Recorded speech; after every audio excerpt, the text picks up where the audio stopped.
Hi friends, welcome back to our channel. അപ്പോൾ നമ്മളിന്ന് ചെയ്യാൻ പോകുന്നത് ഒരു ഡിസ്ട്രിബ്യൂഷൻ ബോർഡാണ്. ഡി ബിയുടെ കണക്ഷനാണ്. അതുപോലെ തന്നെ MCBയും ELCBയും വെച്ചിട്ടുള്ള കണക്ഷനാണ് നമ്മൾ കാണിക്കുന്നത്. അപ്പോൾ നേരെ വീഡിയോസിലേക്ക് പോകാം.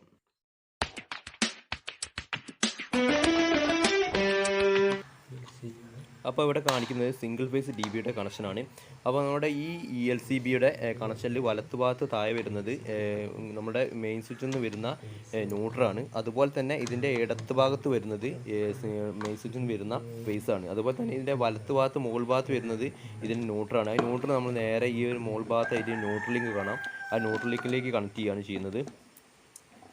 അതുപോലെ തന്നെ ഇതിൻ്റെ ELCBയുടെ മുകൾ ഭാഗത്ത് വരുന്ന ഇടത്ത് ഭാഗത്ത് വരുന്നത് ഇതിൻ്റെ ഫേസുമാണ്. ആ ഫേസ് നമ്മൾ നേരെ നമ്മുടെ MCBയുടെ താഴെ നമ്മുടെ കുറേ സ്ക്രൂകൾ കാണാം. ആ ഒരു താഴെ ഭാഗത്ത് നിങ്ങൾക്ക് കണക്ട് ചെയ്ത കണക്റ്റിംഗ് ലീഡ് കാണാം.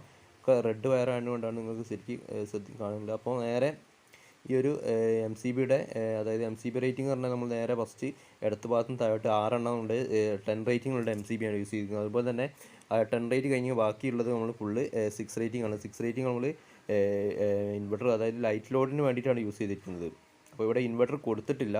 ഇൻവെർട്ടർ ഇപ്പോൾ നമ്മൾ നേരെ ഒക്കെ ഷോർട്ട് ചെയ്തതാണ് ഒന്നിച്ച്. അതായത് നമ്മൾ ELCBയുടെ ഇടത്ത് ഭാഗത്ത് വരുന്ന ഫേസ് നമ്മൾ നേരെ എല്ലാ MCBക്കും ഷോർട്ട് ചെയ്തിരിക്കുകയാണ്. അപ്പോൾ ഇൻവെർട്ടർ ഉണ്ടെങ്കിൽ നമ്മൾ നേരെ എന്ത് ചെയ്യണം, 10 റേറ്റിംഗ് നമ്മൾ പവറാണ്. അപ്പോൾ പവർ നമ്മൾ നേരെ ELCBയുടെ ഇടത്ത് ഭാഗത്ത് വരുന്ന ഫേസ് നമ്മൾ കൊടുത്തതിന് ശേഷം അതിലേക്കാണ് കൊടുക്കേണ്ടത്.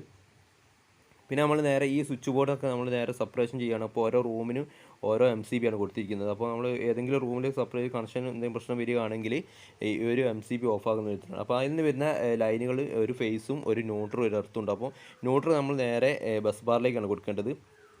അതുപോലെ അതിൻ്റെ ഫേസ് നമ്മൾ ഇവിടെ മുകളിൽ MCBയുടെ ഓരോ കണക്ടർ ഉണ്ട് മുകൾ ഭാഗത്ത് ഓരോ MCB. അപ്പോൾ ആ MCBയുടെ ഓരോ ലൈനിന് വരുന്ന ഓരോ കണക്ഷൻ്റെ ഫേസുകൾ നമ്മൾ നേരെ ഈ ഒരു MCBയിലേക്ക് കൊടുക്കേണ്ടത്. അതുപോലെ തന്നെ ഇതിൻ്റെ താഴെ ഭാഗത്ത് അതായത് നമ്മുടെ ന്യൂട്രൽ ലിങ്ക് പച്ച വയർ നിങ്ങൾക്ക് കാണാം താഴെ ലിങ്ക് ചെയ്തിരിക്കുന്ന ആ ലിങ്കിലേക്ക് നമ്മൾ എർത്തും കൊടുക്കും. അപ്പോൾ നമ്മുടെ സർക്യൂട്ട് ഇപ്പം പൂർത്തിയാവും. DBയുടെ താഴെ ഭാഗത്തായി നിങ്ങൾക്ക് കാണാം പച്ച വയർ വന്നിരിക്കുന്നത്, അതാണ് നമ്മുടെ എർത്ത്. ആ എർത്ത് മെയിൻ എർത്ത് എന്ന് പറഞ്ഞാൽ നമ്മുടെ മെയിൻ സ്വിച്ചിൽ നിന്നോ അല്ലെങ്കിൽ മീറ്റർ ബോർഡിൽ നിന്ന് വന്നിരിക്കുന്ന മെയിൻ എർത്ത് അവിടെ കൊടുക്കണം. അതുപോലെ തന്നെ നമ്മുടെ റൂമിൽ നിന്ന് വന്നിരിക്കുന്ന എല്ലാ എർത്തുകളും ഈ ലിങ്കിൽ കണക്ട് ചെയ്തിരിക്കുകയാണ് ചെയ്തിരിക്കുന്നത്.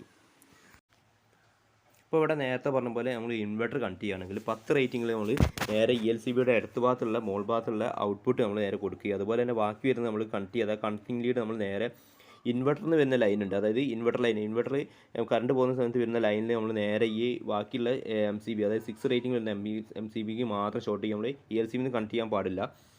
അപ്പോൾ ELCBയുടെ ഔട്ടിൽ നിന്ന് നേരെ നമ്മുടെ ഇൻവെർട്ടർ ലൈനിലേക്ക് ഒരു ഫേസ് ആണ് പോകേണ്ടത്. അപ്പോൾ കറണ്ട് ഇല്ലാത്ത സമയത്ത് നമ്മുടെ ഇൻവെർട്ടർ വർക്ക് ചെയ്യും. കറണ്ട് ഉള്ള സമയത്ത് നമ്മുടെ ഈ ഒരു ഫേസ് ലൈൻ കറങ്ങി ഇൻവെർട്ടർ കൂടെ കയറിയാണ് വരുന്നത്.